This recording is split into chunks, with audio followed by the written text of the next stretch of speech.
Shana Tavai, everybody.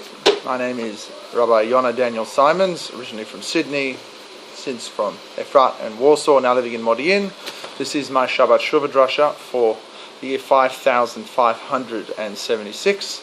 I give it in English in Modi'in, in the Avnei Chen Shimshoni area, but I've been asked by various relatives in Australia and other places to give it in English and put it on the internet, and so I'm doing it for them. And anyone else interested, please do so. If you're interested, there are sources I'm quoting from. They'll be available directly from the YouTube page for you to look at. Okay. The topic of the shiur is Kol Nidrei, all of my vows, or the Kol Nidrei Prayer. Why am I giving up on my words? If I'm making a promise, and my promise is so important, why should I give up on it? On the other hand, why do I have these rules that apparently I can just get up on Yom Kippur and just make everything meaningless? On this, I want to bring in a bunch of Mishnayot about Nedarim and what makes a serious or non-serious Neder. Chapter 3, Mishnah Aleph. Arba Nadarim hitiru hachamim. The hachamim permitted 4 Nedarim. That is, you didn't need anyone's help to say they don't count. Nidrei zeruzin. You should make a promise of zeruzin. That means carefulness. Nidrei havai. Empty promises. Nidrei shgagot. Mistaken promises. But nidrei anasim. A promise that someone is forcing you to make. Nidrei zeruzim keitzad. What's a promise of zeruzin, of being careful? Somebody is selling an object and they say, I'm making a promise that I will not sell it to you for less than a seller, which is 2 coins. The other guy says, I'll make a promise that I will not give you more than a shekel, 1 coin. In the end, they both want for 3 half coins. So it says that apparently in that situation, the promise doesn't count. It's just called bargaining. Is it a good thing to do? Perhaps not, but that's called bargaining. You say, I can't go any lower, I promise. The other one says, I can't go any higher, I promise. And in the end, they'll actually both compromise something in between. That neder, that promise doesn't need any action. It's meaningless. Second Mishnah, Nidrei Havai. What's an empty promise? Someone says, I make a promise about something if I didn't see the number of people, so many people where I was, like the number of people who left Egypt, 600,000 or 600,000 males or more, 2 million people. I didn't see this snake, which was so thick it was like the heavy stone for an olive press. Once again, these exaggerations, it's not really a promise. Should you make them? Perhaps not, but it's not really a promise. Nidrei shgagot, mistaken promises. I make a promise. I did not eat. I did not drink. Then you remember afterwards that you didn't. You actually did what you said you didn't do. And this isn't that you're promising in a lie. For whatever reason, you believed at that moment that your promise was true, but you found out later that you were mistaken, that your promise is not true. In that particular situation, your promise is meaningless.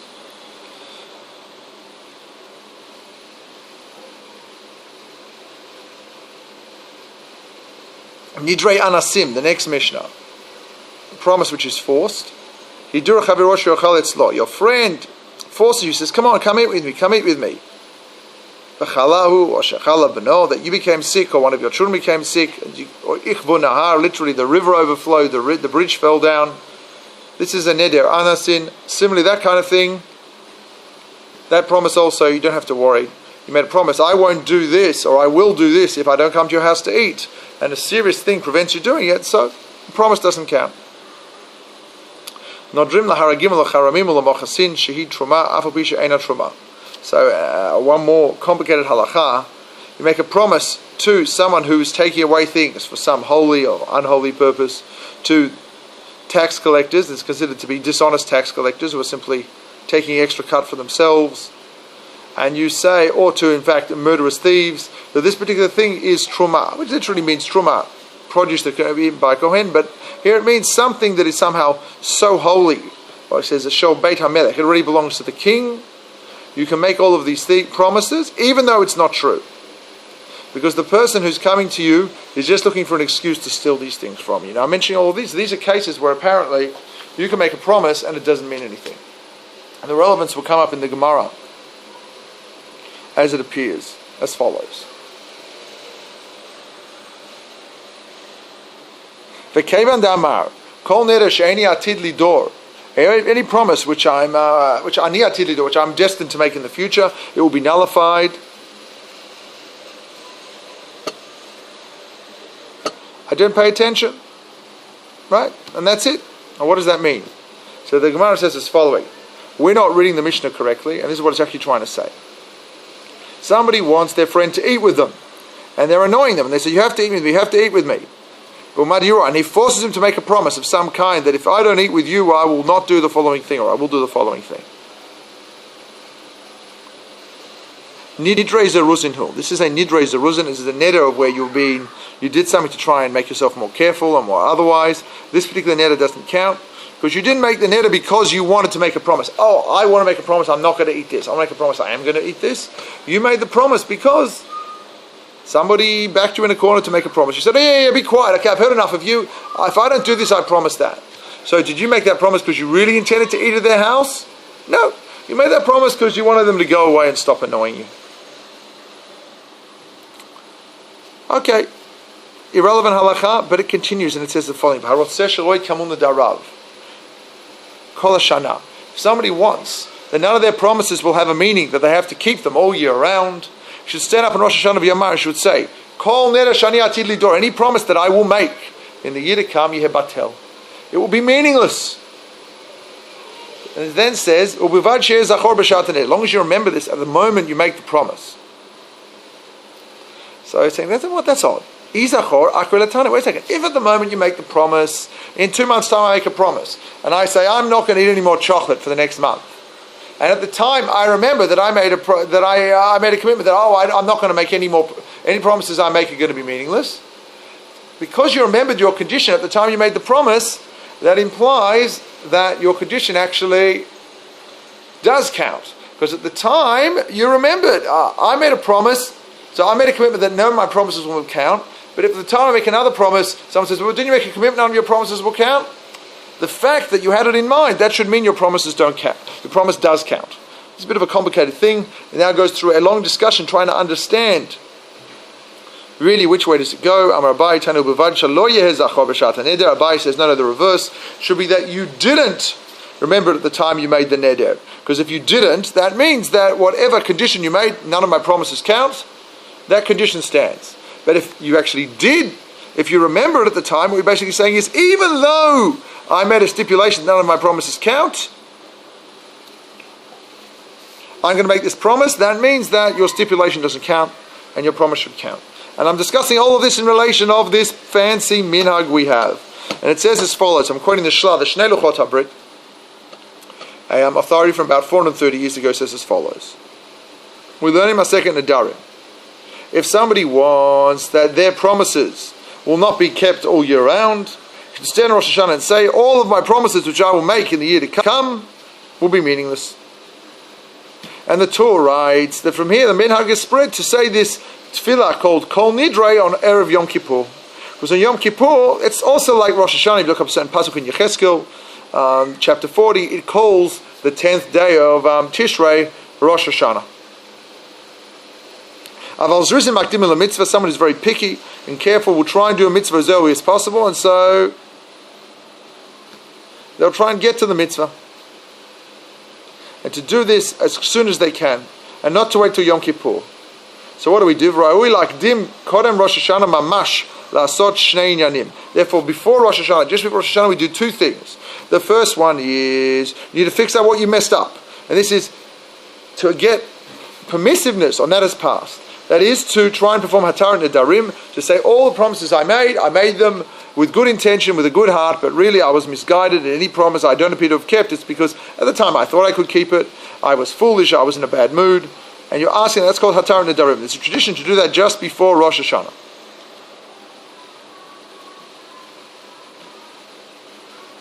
And similarly it adds, and if you're obligated to any form of nidui, literally that you need to be literally cut off from the community for your misbehavior, similarly you should observe that for an hour.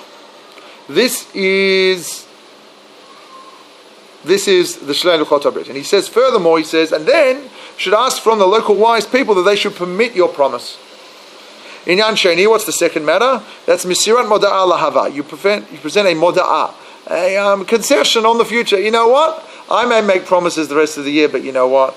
They're meaningless. If I do, it's because I have a moment of anger, a moment of frustration. I make a promise I shouldn't make. You should all know that my promises I make in the future are meaningless. So the Shla says as follows. Rosh Hashanah, the morning before Rosh Hashanah, you do this ceremony called Hatarat Nedarim, where you stand in front of wise people and you say, listen, I made promises, I shouldn't have made promises. I wasn't really thinking. I regret making them. I have no intention genuinely to keep them. I was just trying to be a nice person. No promises. Okay. And then you say, and any promises I make in the year to come, you know, really, nice idea, really, I'm just once again in a bad mood. And he adds then, this is the minhag in the land of Israel. On Erev Rosh Hashanah, everybody gathers in the Beit Midrashot. And the Talmidei Chachamim, the Yirei Shamayim, these important people come in. And if there's no time in Erev Rosh Hashanah, then it's some other time between Rosh Hashanah and Yom Kippur. And they form two things. One is this Hatarat Nedarim, the other is Hasarat Moda'ah. Hatarat Nedarim, you're going to release me from all of the promises I've made in haste, in anger, in rushness, in foolishness the last year. And that is to make a Moda'ah, to make a concession. You know what? I'm letting you all know, I'm informing all of you that anytime I say, I promise in the year to come, doesn't mean anything. Doesn't mean my word isn't important, but I shouldn't make such commitments. I should learn to keep my mouth shut. So this is the tradition described in the Shla. I want to understand, I've just had three traditions presented to me. Firstly, on Erev Rosh Hashanah, I ask, you know what, all my promises, they're not important. And then I say, you know what, any promise I make in the year to come, don't take them too seriously. Then I turn up at Kol Nidrei, in front of everybody, and I stand up and say, every promise I made this year, it's nothing. Every promise I make next year, don't listen to me. So who am I? So we have a halacha that states, anything that comes out of your mouth, you cannot go against it. You said it, you got to do it. All very good. Now I have all these shortcuts, these ways out. I can make any commitment I want and it doesn't matter, because at the end of the day, I can turn around and go, you know what, I changed my mind. It's not so important. I didn't really mean it. Don't worry about it. How can this be? So I'm going to read the Rosh, who now digs into this based on our Gemara in Nedarim.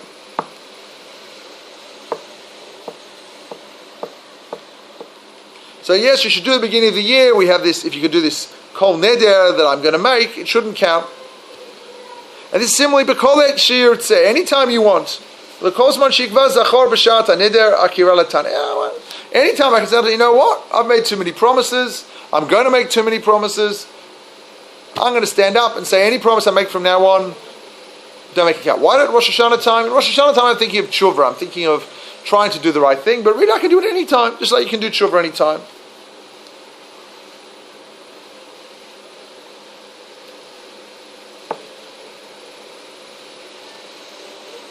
So we have this discussion about, really, if you remember, at the time you make the promise, that you said this thing 6 months ago, or perhaps if you remember the time you make the promise that Yom Kippur is coming, and you know what, we're going to sort of put it aside, does that invalidate your promise at all? Because this, we want to understand, what is the whole premise of how this is meant to go? So in the discussion it says as follows. There is no argument where they say, you know what, if you make the stipulation and you didn't remember the stipulation, rather we just simply don't want you to dig too deeply into the language here of the Mishnah. We don't want you to think about it too much, because in the end, what are we saying? We're meant to be people of our word, and we're going to tell you can break all of your promises. So here the discussion really starts. Rabbeinu Tam says as follows. According to the halacha, according to this halacha, right, we're going to say Kol Nidrei on the night of Yom Kippur, and we're going to make this stipulation on all of the promises of the year to come, that if I make a promise in anger, and at the time I forgot I made this stipulation, my promise doesn't count. And why is this? Because on Yom Kippur, everybody gathers together. Everyone comes into the temple, into the Beit HaKnesset. So therefore we say on Yom Kippur, in front of everybody. But further that Rabbeinu Tam says as follows. In the Machsharim it says has to say as following. From this Yom Kippurim Zeh Yom Kippurim Haba Aleinu. I'm making a stipulation about all of my future promises. But all like it says in many machzorim, miyom kippurim shavar yom kippurim hazeh. From the Yom Kippurim that passed till now. Because that doesn't help. If last year I made a promise that I was going to do something, then I have to do it. Now I'm going to undo that. No. I can make a stipulation now that says if I, in my anger or forgetfulness, make a promise tomorrow, it doesn't count. But I can't make a stipulation and say, you know what, I made a promise yesterday, it also doesn't count. I can undo my future actions by saying they're meaningless. I can't undo what I've done in the past. If I owe it, I owe it.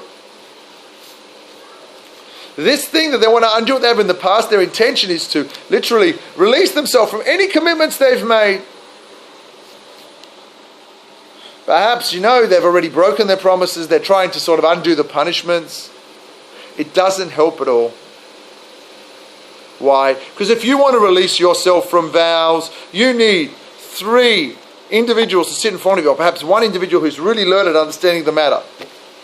And furtherly, you can't do this. You can't release someone from a promise without regretfulness. Like, if I'd have known what this promise really meant, I never would have made it. I regret making this promise. I really thought I could live without drinking wine or eating chocolate for a month.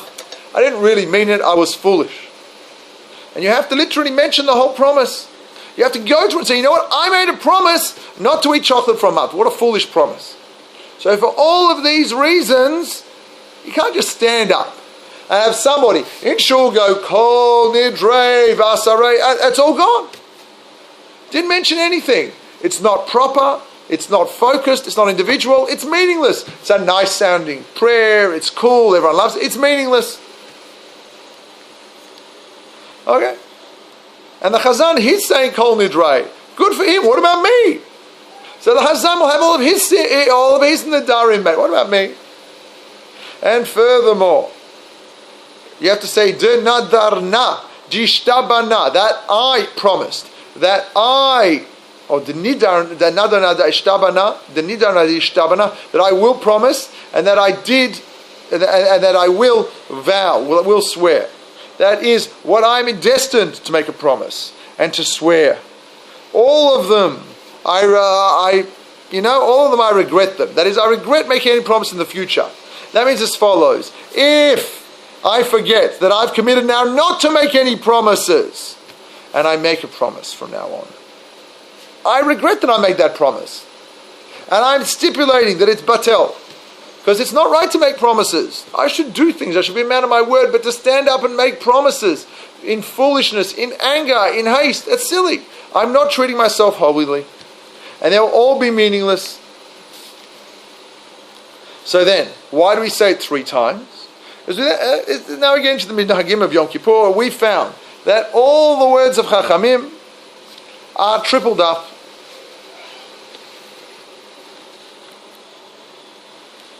And he mentions various examples. He gives an example of bringing in the Korban HaOmer, where it actually has to get out. It's actually a mitzvah to harvest this particular wheat. You triple up saying this sickle, this sickle, this sickle, this basket, this basket, this basket, this Shabbat, this Shabbat, this Shabbat, and so on and so on. You triple up on things. So we say it 3 times. So then he goes on, and why do we say the following pasuk? V'nislach l'chol adat b'nei Yisrael v'lager b'hagar b'tocham ki l'chol am b'shkaga. And we should make a kapara from all of Bnei Israel. Does this mean that I need a kapara, an atonement? No. It means as follows. That even though I'm committing now not to make promises, if I end up making a promise, you know what? That promise, that I'm asking for a kapara from. So it's as following. I'm saying that I shouldn't make any promises. If I do make any promises, they're meaningless. I hope I don't make any promises. In the event I do make a promise and I'm absent-minded, that promise should be nullified. But not only that, there's still something wrong with making a promise and not keeping it. And for that I need a kapara. And that's why I say, V'nislach l'chol adat Yisrael. Because I haven't done anything wrong yet. I hopefully won't do anything wrong. But if I do, then I need a kapara. I need an atonement. And that's why I'm doing it on Yom Kippur, the Day of Atonement. Because I'm thinking, not just that, is the pile of sins I did this year and all the years past. I'm thinking, I want to be sin-free next Yom Kippur. I want to be not carrying iniquity. And so that should hopefully come by stating this pasuk 3 times to show that I'll need kapara in case I do open my big mouth and say something I shouldn't say.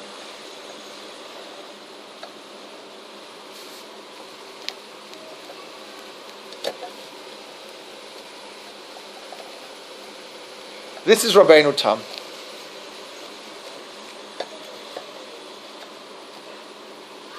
However, the Rosh then says, Mihu nireh k'minhag kadmonim. You know what? Rabbeinu Tam is a nice guy. I like the earlier minhag. De lashon kol nidrei tzrichin kapara.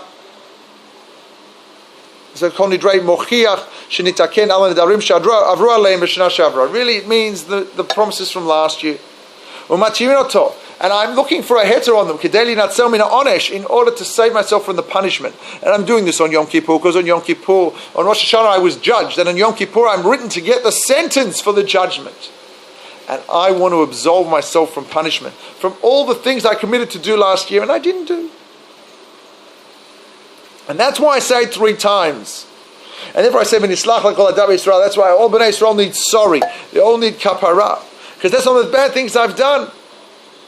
And so what do we ask? You need charata. You need to have regretted on the promise. We see,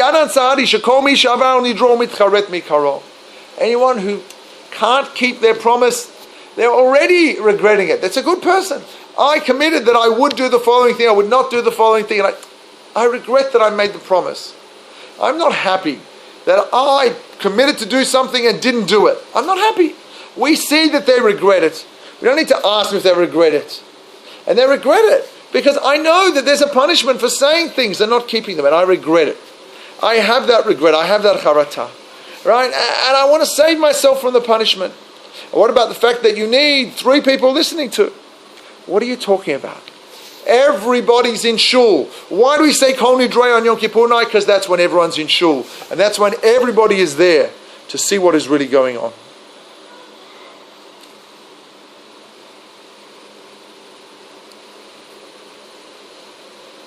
I got my moniot in this set of notes, which is an addendum to the Rambam's laws of fasting on and not doing malacha on Yom Kippur.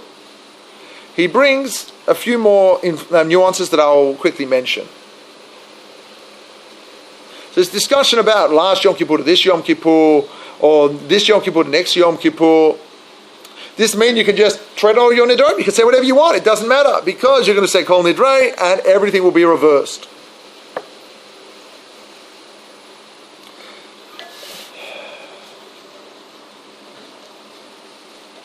So therefore, we all say with the Chazan,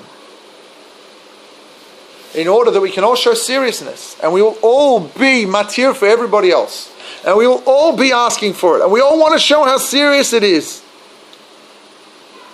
And if that's the case, then that's talking about our past Nadarim. How about, why do we say Mi Yom Kippur Zad Yom Kippur Haba?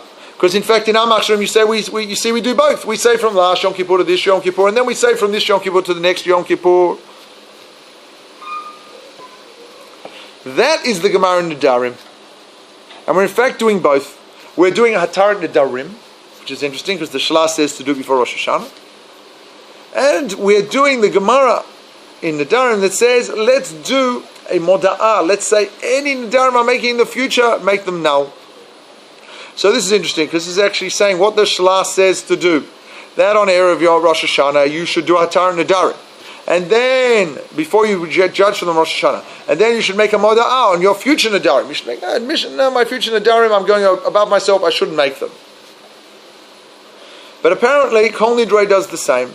And the Hatarat Nadarim we do on Erev Rosh Hashanah is more formal, like a court proceeding. Kol Nidrei is special because you are doing this in front of everybody. And the arrogance, in fact, is to have everybody gather to say Kol Nidrei, and you sit down and go, I don't need to say Kol Nidrei, it's not that important. Or, you know what, I don't make promises, what's the big deal? So in fact, we all get up in this moment of modesty and ask for forgiveness on our promises, if I can put it that way. Now, I'll mention a controversial story. Rav Shimshon Raphael Hirsch, who's known as, in his time, as the great reformer of Judaism. Today, some would meet him think he was a Haredi Jew. That he tried to change many aspects of Judaism, and some of them he was successful. But his most unsuccessful one was in regards to Kol Nidrei. Rav Hirsch stated he thought the Kol Nidrei service was empty. Firstly, it sort of disregards Judaism, because it says, make a promise, big deal, give up on the promise. And secondly, Rav Hirsch said as follows: it's boring. people have all turned up to shul. And now we've got their beautiful machzorim, which Rav Hirsch translated, with a beautiful translation in German, and they all understand the words. And we're trying to inspire them to be better Jews and be dedicated to Torah and mitzvot. And we've got boilerplate legal stuff. Any commitments I made in the year hereforth mentioned, I ask for permission to renege myself from those commitments. And furthermore, I summon up the court that any commitments I make from here onwards, I'm making in foolishness, without proper sound mind, and I ask for exemption from consequences of those two hereforth the undersigned. It's a boring legal discussion. And Rav Hirsch said, Rosh Hashanah Yom Kippur is about Unatane Tokef. Who will live? Who will die? Who will have a comfortable year? Who will have a year they can't settle and sleep and rest? And now we're talking about the legalese of, well, I asked hereforth for permission to discontinue the commitments I made in the year past. And Rav Hirsch was soundly yelled down by everybody. The question is, did Rav Hirsch fully understand this and simply say, it's boring legalese? Or did Rav Hirsch feel that this was making Judaism not so meaningful?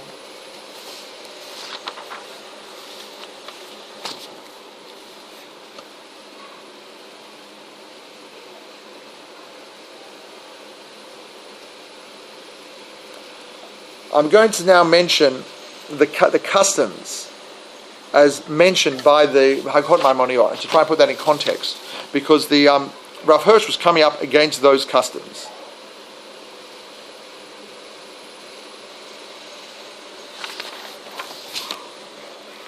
After we say all of these customs of Kol Nidrei, after we said the Pasuk, V'nislach l'chol adat b'nei Yisrael, as we mentioned before, and after the Chazan says, Shechianu v'kimanu v'gyanu lezman hazeh, is in to say, what we're doing now is a mitzvah, and this is the way that we bring in Yom Kippur. And he's really stating that Yom Kippur is all about this Kol Nidrei introduction. So the Shita Mekubetzet brings up a few little points that I will jump into here.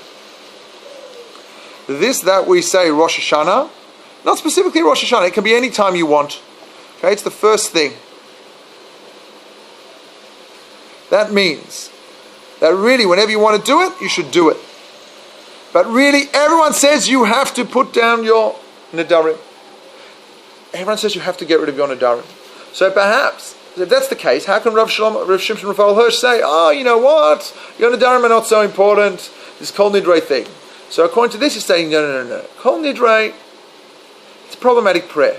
The Shla has already said, Rosh Hashanah morning, do Hatar and Nadarim. After that, make a Moda'ah. Any neder I make for the future, really it's a matter of foolishness. But why does everybody do it? Because everybody comes on Yom Kippur. And on Yom Kippur night, everybody is there. Dat Rabim Ki Al Zeh Samchu Ha'olam. Everybody relies on it. Because everybody is there and everyone's paying attention, everyone's attentive. And that is why we do it on Yom Kippur night. Because that is the time when everybody is there.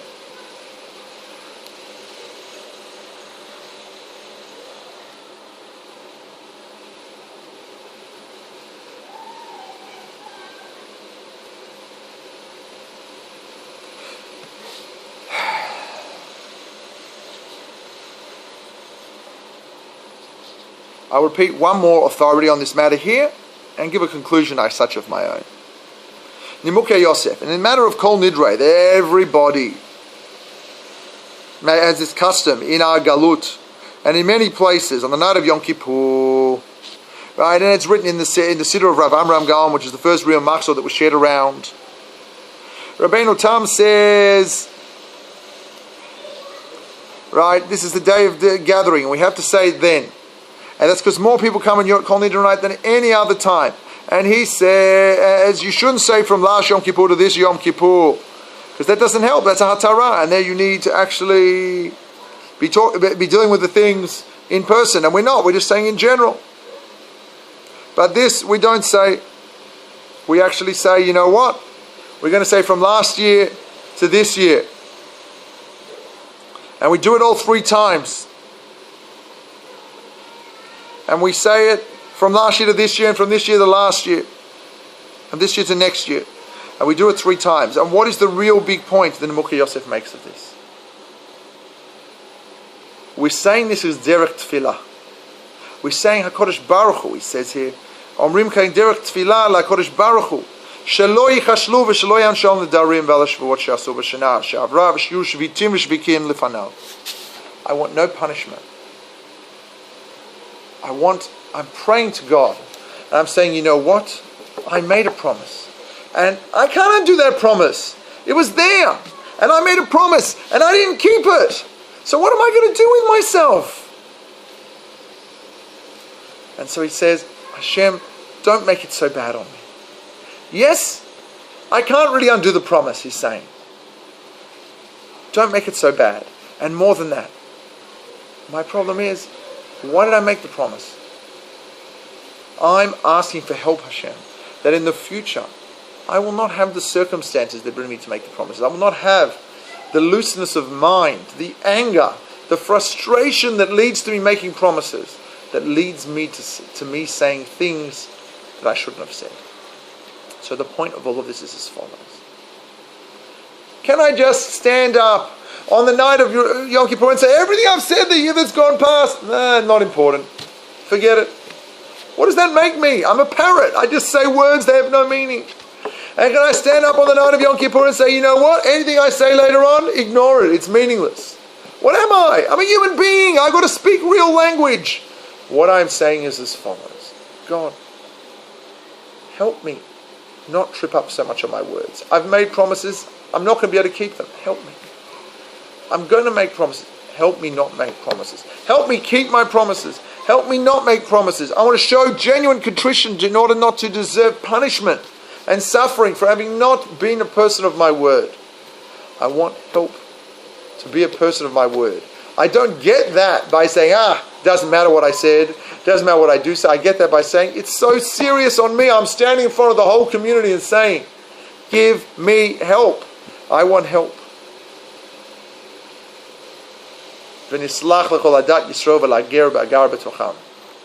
want kapara from all Israel and a stranger who lives amongst us for the fact that I had good intentions and I wanted to do the right thing and I did the wrong thing. And so I'm saying before you, Hashem, on this day, Yom Kippur, I am contrite, I am regretful. Give me a break. The break I really want is to not do the wrong thing. I want to improve myself and be the right person.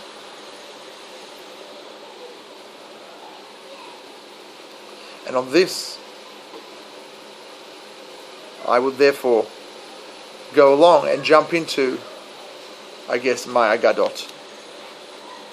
Kol Nidrei Prayer, neder benazir uvekorban uveshvua. If I say this neder is like the neder of a Drasha, whatever kind of neder it is, of a nazir, of a korban, of a promise, it's a neder. That's it. It counts. Kol Nidrei Ksherim, if I make a neder of a kasher, lo amar klum, you said nothing. I don't understand. I thought a Drasha, a wicked person, says, listen, I'll only do this for you if you commit to do something for me. And the person says, oh yeah, of course I'll do it for you. And has no intention to do it. That's a wicked person. A wicked person, their promises are meaningless. A tzaddik, a chacham, they say, will you do this to me? Yes, that's it. Their word is good. Says the reverse. The understanding is the opposite. A Drasha, he makes promises all the time. He's always making promises. He's actually committing to do things because he doesn't care. He's not thinking of the consequences. You say, do this for me. So I'll only do this for you if you give me $1 million. So no problem. I'll find $1 million for you. Tomorrow, I don't want to give him the money. I don't want to find the money. I can't be bothered. At the time, the Drasha's like, I'll make any promise. The tzaddik is like, I will not commit to anything. If you'll only do this for me, if I give you this, I'm not going to commit to it. If you want to do it for me, do it for me. I'm not going to make this commitment. Why do people make promises? They make promises to get something out of it. You want someone to do something for you, and they say, well, I only do it for me if you, whatever. Okay, no problem. I want you to do this for me. Whatever you promise, I'll do it. Okay, I'll negotiate you down, but I'll commit to something. I'm not thinking of the consequences. A tzaddik is like, a kasher is like, I'm not going to make a promise. If you can do it for me, do it for me. I will try and be a good person to you. I'll try and help you in the future. I'll try and do what's right for you in the future. But I can't promise anything. That is a kasher. And so I go therefore into the Gemara in the Darim, Kaf Ben Amud Aleph, a page before our sugya. And it's talking about finding a petach. When someone comes to you, comes to the rabbi and says, I made a promise. Find me a way out of the promise to show that I wasn't really thinking when I did it. And the question is, do you look for the way out, or do you ask them to tell you? Amar Rabbi Yochanan says as follows, my patach le Rabban Gamliel lahu saba. So what was Rabban Gamliel's opening to this particular elderly person to get him out of his promise? Yesh bote kemitkarot charev velashon chachamim marpeh. There are those who literally say sounds with their mouth, and it's literally like being stabbed with a sword, but the words of chachamim are a healing. Kol haboteh, whoever lets words go out of their mouths, is fit to be stabbed with a sword, but the Lashon of Chachamim fixes them. What does that mean? Someone says, well, I only do this for me if you promise to do something else for me. No problem, I'll do it. Or the reverse, someone says, here, have one of these, you love them. What are you saying, I can't live without chocolate? Forget it, I won't eat chocolate for a month. Whatever it was, you opened your big mouth and the words came out and you said, I won't do this, I won't do this, I won't do this. Swallow and eat your words. That's what you committed to do, and that is what you are going to do. End of story. I want to get out of it, I have to go to the Chacham, and I have to... Listen, I committed to do this, and it was wrong, and foolish of me to do this. And why am I regretful of this? Commit karot charev. It's like being stabbed with a sword. When I see the hope in that person's eyes when they said, will you do this for me? And I said, yes, I will do it for you. Will you promise not to do this? I promise not to do it. I'm stabbing them and myself. Now that I see that I can't keep my word. Please help me. Heal me. Heal this person who will be so disappointed and so distraught that I can't keep my word. Heal me that my words are nothing. That is what I'm asking for. And on this, he brings a Mishnah of writer to explain it. Rabbi Natan Omer HaNoder, someone who makes a promise, Ki'ilu bana bama. It's like he built some external place to make idol worship. Then if you keep your promise, Ki'ilu makriv alav korban. It's as if you brought a korban to idol worship. I understand maybe I should have made the promise. I'm not meant to keep it. The understanding is as follows. If you made a promise that you shouldn't have made, say, forget it, I made that promise, I'm going to keep it. Story of Yiftach, promised to give a korban of the first thing that walked out of his house, and it was his daughter. And he should have gone to the rabbis and said, I regret this. Well, I never thought it. I thought it would be a cow or a sheep or a goat. It's my daughter. He kept his promise. How could you keep your promise? You meant to go and prostrate yourself in front of people and embarrass yourself and say, how could I be so stupid? How could I let these words come out of my mouth? But you didn't, and you kept your promise out of your pride and your arrogance. He continues, Amar Shmuel, even though you keep your promise, you're still a Rasha. How do we know? Micro, as the pasuk says, if you avoid making promises, you'll have no sins. And learns this Gzer Shava on Chadal, on avoiding. And it says following, Sham Rashaim Chadlu Rogez. Okay, Rashaim, right? It's only anger that keeps them apart. It's only once they get angry. You know, and this is as we understand. We learned it in our Mishnah. Kol Nidrei Ksherim lo amar klum. If you make a neder of Ksharim, you've said nothing. Kol Nidrei Rashaim neder. The right person doesn't make commitments. And when you go to a Chacham and you say, listen, I promised to do something, and maybe I shouldn't have promised it. You are undoing your words, and you are falling over yourself to say, what a fool, what an idiot, what an arrogant person I was to make this promise. Make it like I never made it. I don't want to have fulfilled the promise. I want to have never made the promise. Not to get out of it, but to prostrate myself in front of God and say, you know what, these words I said in front of you, God, these words I said in front of you, how could I have said them? And on Kol Nidrei night, you're coming in and saying, how can I have said these words? How can I have been that person? And the Gemara then comes to say, why did you make that promise? You made that promise because you were angry. Rabbi Shmuel bar Nachmani says, Kol ha'ko'es, kol minei gehenom shel timbo. All kinds of gehenom fall on a person who is angry. Shnema, as it says, va'aser ka'as milibech. Right? Throw away the anger from your heart. Va'aver ra'a mibsarecha. Take away the bad from your flesh. Ve'en ra'a ela gehenom. And ra'a is just gehenom. Shnema, as it says, kol pa'al Hashem l'ma'anehu. Everything that God says is to prevent this happen to you. Not only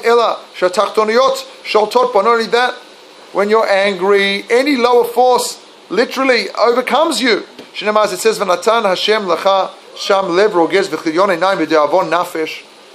angry heart, eyes that don't properly see, and a sorrowful feeling. This is lowerness. It either means low spiritual level, literally means any unimportant person who comes and annoys you. Amar Rabba bar Rav Huna, Kol ha'ko'es, whoever gets angry, afilu shchina chashuva kenegdo. You can't be near God when you're angry. Shnema, it says, Drasha kegove apo, bal yidrosh ein elokim kol mazmotav. Rav Yomi midifti amar meshkach talmudo, umosif tipshut. You forget your learning and it adds foolishness. Shnema, it says, ki ka'as b'cheik ksilim yanuach. Someone who's angry literally is hugging idiots. What this is saying is as follows. On Yom Kippur, when you come up to say that, you're saying, I don't want to be the angry man anymore. I don't want to be the foolish man anymore. I want to be a good person. I want to be a straight person. I want to be a nice person. And at the time I made that promise, I was angry about something. Someone said to me, geez, you can't live without that. You can't live without chocolate. Of course I can live without chocolate. I'm not going to eat chocolate for a month just to show you. I should keep my words, right? But when I see that beautiful piece of chocolate and I want to eat it, what I'm thinking is, I want to eat it, but I'm so angry. How could that person say to me, you can't live without this? Doesn't he know who I am? Lose your anger. Lose your pride and say, he does know who I am. He knows I'm an okay person who can't live without chocolate, or whose family serves chocolate all the time. He knows that. He doesn't think I'm an idiot. He didn't say I was a thief or a robber or a liar. He said, I can't live without chocolate. So maybe he's right. Do I have a problem? Maybe I do. Maybe I need to go to Chocoholics Anonymous. But lose my anger. How dare that person say that to me? Because as soon as you do that, you become an idiot. You don't understand anything. And you commit to do things that are unnecessary. So is it necessary to keep your word? Yes. But we say, Lo yachel dvaro. Simply, it means you don't go back against your word. But the Gemara comes and says, you can't go back against your word. No matter who you are, even the wisest, cleverest person, you need to go and sit in front of a crowd of people and have them say to you, what were you thinking? What kind of fool and idiot were you? And on Yom Kippur night, we all stand up and feel, we were fools, we were idiots. We want to stop being that. We want to start being good, straight people. We want to be people of our words. A completely irrelevant story about anger that relates to this particular thing. It's a story of the Amshin of Rebbe of Rav Yitzhak David Amshinov from the Siach Zarfei Kodesh, a controversial book. So once some guy really annoyed him, did something really, really wrong to him and gave him every reason to be angry with him. And he was not angry with him. And he immediately forgave him and said, I'm not going to get angry with you. Don't worry. It's over. It's done. And he said afterwards, you know what I was thinking? Maybe according to the Torah, this person needed me to get angry with him. The Rambam says, if someone needs you to get angry at them and you don't, what are you doing? You're telling them, do this stupid thing again. I won't get angry with you. The Rambam says it's wrong to get angry. And you should avoid anger as much as possible. But similarly, it's wrong to never get angry. Someone does something wrong, okay. It's a shame you did that. No, how could you do this wrong thing? You're desecrating God's name. You're spoiling it for everybody. I need to get angry enough just to let them know. Shouldn't do that again. He says, I'm not even going to get that angry. But maybe I need to be. Maybe I don't need to forgive him. I need to get angry. So he says, here's my logic. So if I do get angry at him, and I get cranky with him, and I take my revenge, whatever that means, the punishment, maybe he will have regret. Maybe I'll have regret that I did this thing. Because every bond is human, and maybe, you know what? Maybe I was wrong. Maybe he was right and I was wrong. I thought I was right in the moment of anger. I thought I was right. And everyone thinks they're right at that time. And at some point in the future, I will go and say, maybe even I was right to be angry with him. Maybe I yelled at him too much. Maybe my punishment I put on him, then my revenge was too much. Now I've got to go and ask for forgiveness before Rosh Hashanah Yom Kippur from a person. I've got to go and find this guy. It's all very